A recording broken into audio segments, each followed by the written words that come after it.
जी, अस्सलाम वालेकुम। उम्मीद है सब खैरियत से होंगे। जैसे कि आप सब जानते हैं, पीएम लैपटॉप स्कीम के तहत बहुत सारे स्टूडेंट्स को कई सालों से फ्री में लैपटॉप मिलते आ रहे हैं। 2024 में भी बहुत सारी यूनिवर्सिटीज़ ने बेइंतहा लैपटॉप मिले। तो अब PM laptop scheme phase 4 announce हो चुकी है। रजिस्ट्रेशन स्टार्ट हुई है, डेडलाइन है 20 जून। अप्लाई का प्रोसेस बहुत आसान है। जैसे ही आप गूगल पर लिखेंगे पीएम लैपटॉप स्कीम, तो सर्च करने पर आपको एक वेबसाइट नजर आएगी डिजिटल यूथ हब वालों की। ये ऑफिशियल वेबसाइट है स्कीम पे अप्लाई करने के लिए। इसको आपने कर लेना है ओपन। जैसे ही वेबसाइट ओपन होगी आप देख सकते हैं यहाँ पे ऊपर मेंशन है am I eligible, correction work flow, verification work flow और अप्लाई नाउ। सबसे पहले जो है हम कर लेते हैं एम आई एलिजिबल पे क्लिक और वहां से देख लेते हैं अपना एलिजिबिलिटी क्राइटेरिया। तो ये कुछ डिग्रीज के नाम मेंशन है, उनकी ड्यूरेशन मेंशन है और उनका डेट ऑफ एडमिशन मेंशन है। जैसे कि जो पीएचडी की डिग्री है 5 साला, ठीक है? इस 5 साला डिग्री में हर वो स्टूडेंट अप्लाई कर सकता है जिसका जो डेट ऑफ एडमिशन है ना वो 31 दिसंबर 2020 के बाद की है। वो स्टूडेंट एलिजिबल नहीं है जिनकी जो एडमिशन डेट है वो 31 दिसंबर 2020 से पहले की है। इसी तरह एमफिल का जो स्टूडेंट है 2 साल डिग्री है, हर वो स्टूडेंट अप्लाई कर सकता है, हर वो एमफिल स्कॉलर अप्लाई कर सकता है जिनका जो डेट ऑफ एडमिशन है वो 31 दिसंबर 2023 के बाद की है। 2023 के जो पहले का डेट ऑफ एडमिशन है वो स्टूडेंट इनएलिजिबल हैं इस स्कीम के लिए, ठीक है? देन मेंशन है कि हर पब्लिक सेक्टर यूनिवर्सिटी का स्टूडेंट अप्लाई कर सकता है जो इनरोल्ड है पीएचडी में, एमएस में, एमफिल में, बीएस में, 4 साला है ख्वाह वो 5 साला है, ठीक है? वो अप्लाई कर सकता है। लेकिन एक चीज़ पे आपने फ़ोकस करना है कि आपका जो है मेरिट 70% आपके सेमेस्टर में मार्क्स होने चाहिए। 2.8 से कम आपकी सीजीपीए नहीं होनी चाहिए। अगर तो आपका एनुअल सिस्टम है तो आपके जो मार्क्स हैं वो एटलीस्ट 60% होने चाहिए। नेक्स्ट मेंशन है कि कौन से स्टूडेंट इनएलिजिबल हैं। प्राइवेट सेक्टर के स्टूडेंट इनएलिजिबल हैं, वो स्टूडेंट जो एफिलिएटेड कॉलेजेस से डिग्री हासिल कर रहे हैं वो इनएलिजिबल हैं, वो स्टूडेंट जो पहले एक दफ़ा लैपटॉप जो है रिसीव कर चुके हैं किसी भी स्कीम के तहत, तो आप इनएलिजिबल हैं। फॉरेन नेशनल सारे इनएलिजिबल हैं। हर वो स्टूडेंट जो कि सही तरीके से ऑनलाइन अप्लाई नहीं करेगा, ऑनलाइन पोर्टल के थ्रू अप्लाई नहीं करेगा, उसकी एप्लीकेशन रिजेक्ट हो जाएगी। एक और चीज़, अगर तो आप की एप्लीकेशन वेरीफाई हो जाती है, आप सिलेक्ट हो जाते हैं, लेकिन at the time of distribution जब आपको वो बुलाते हैं कि आप आके अपना जो लैपटॉप है वो रिसीव कर लें, अगर आपके पास जो आपने एकेडमिक परफॉर्मेंस है, जो उन्होंने चीज़ें माँगी होंगी, अगर वो करेक्ट इन्फॉर्मेशन आपके पास नहीं होगी, देन भी आपकी एप्लीकेशन रिजेक्ट हो जाएगी।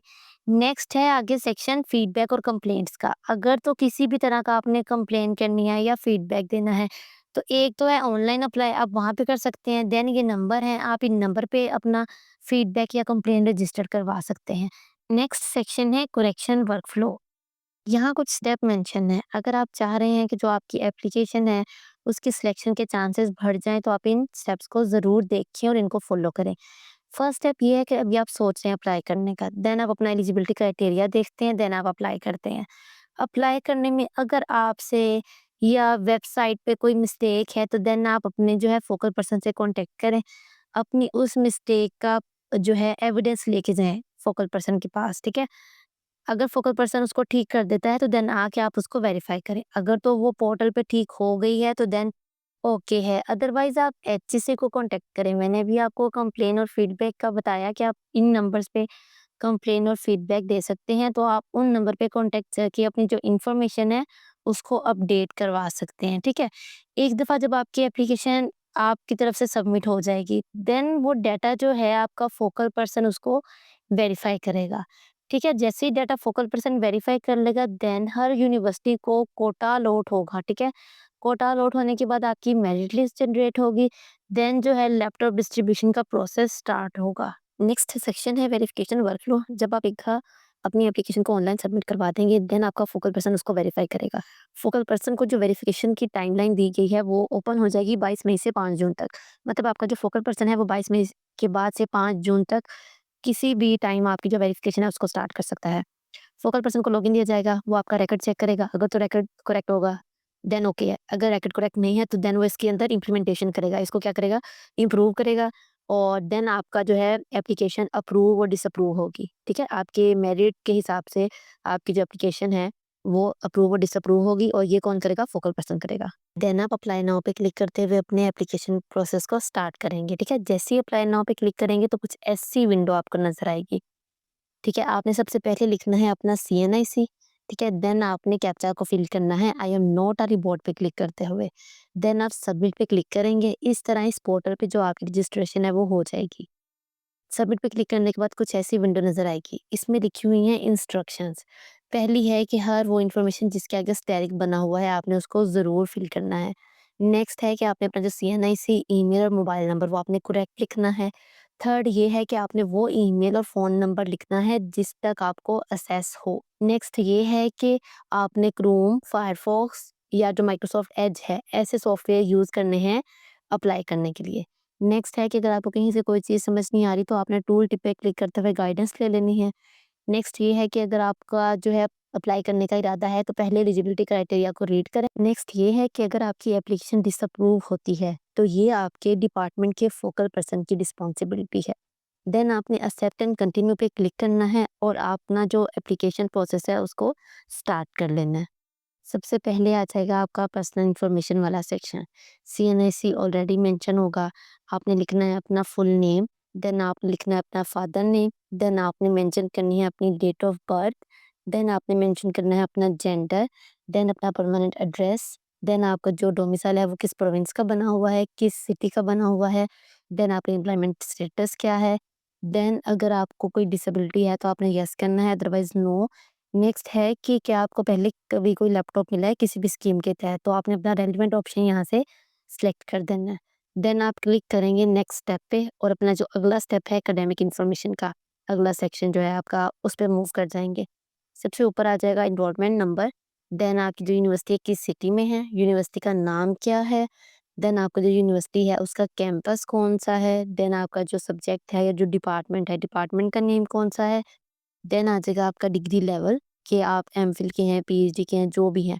नेक्स्ट आपके जो प्रोग्राम जिसमें आप इस टाइम एनरोल्ड हैं, आपने वो प्रोग्राम यहाँ से सिलेक्ट करना है। देन आपके प्रोग्राम की ड्यूरेशन आ जाएगी 3 साल है, 5 साल है, 4 साल है, जो भी है। देन आपका एडमिशन किस दिन हुआ था इस प्रोग्राम में, किस दिन आपकी जो डिग्री है वो कंप्लीट होगी। नेक्स्ट है कि आपका जो सिस्टम है वो एनुअल है या सेमेस्टर, आपने जो रिस्पेक्टिव आंसर होगा आपने वो यहाँ से सिलेक्ट कर लेना है। नेक्स्ट है आपका सेमेस्टर कि आप किस सेमेस्टर में एनरोल्ड हैं। अगर तो आपका एनुअल है तो आपने नीचे जो है ईयर ऑफ स्टडी आपने वो अपना एनुअल के हिसाब से सिलेक्ट कर लेना है। नेक्स्ट है मार्क्स की डिटेल कि आपके सेकंड ईयर में जितने भी मार्क्स आए थे आपने उसकी परसेंटेज मेंशन करनी है। नेक्स्ट है अब बात होने लगी है आपके करंट डिग्री की। आपका ग्रेडिंग सिस्टम क्या है? सीजीपीए वाइज़ है या परसेंटेज वाइज़ है? ठीक है? आपने रेलेवेंट ऑप्शन यहाँ से सिलेक्ट कर लेना है। अगर तो आपने सीजीपीए सिलेक्ट किया है तो देन आपने मेंशन कर देना है अपने लास्ट एग्ज़ाम की सीजीपीए। अगर आपने परसेंटेज सिलेक्ट किया है तो देन आपने मेंशन करना है अपने लास्ट एग्ज़ाम की परसेंटेज।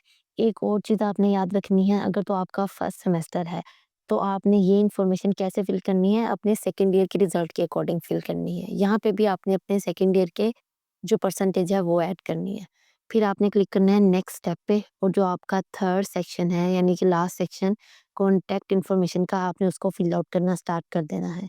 सबसे पहले आपने ऐड करना है अपना वैलिड फ़ोन नंबर, देन आपने लिखना है अपना ईमेल एड्रेस, फिर आपके पास वेरिफिकेशन कोड आएगा आपने उसको फिल आउट कर लेना है। देन आपने कैप्चा को फिल करना है I am not a report पे क्लिक करते हुए। नेक्स्ट है डिस्क्लेमर यानी कि दस्तबरदारी, ये 3 पॉइंट्स हैं। पहले पॉइंट में ये लिखा हुआ है कि आपने जितना भी डाटा दिया पर्सनल, एकेडमिक या कॉन्टैक्ट इन्फॉर्मेशन वो सारा कुछ आपने जो है करेक्ट दिया है। सेकंड ये है कि अगर आपको लैपटॉप मिल जाता है तो आप उसको सेल नहीं करेंगे या उसका कोई भी गलत इस्तेमाल नहीं करेंगे। थर्ड ये है कि in case of any incorrect information अगर कोई भी आपकी जो इन्फॉर्मेशन आपने प्रोवाइड की है वो गलत निकलती है तो आपके ऊपर लीगल एक्शन किया जाएगा, ठीक है? इस तरह सबमिट पे क्लिक करते हुए आपने अपनी एप्लीकेशन को सबमिट करवा देना है। मुझे उम्मीद है मेरी आज की वीडियो आपको पसंद आई होगी। अगर वीडियो पसंद आई है तो वीडियो को लाइक करें, शेयर करें और इस तरह की मज़ीद वीडियोज़ देखने के लिए मेरे चैनल को सब्सक्राइब कर लें। बहुत शुक्रिया।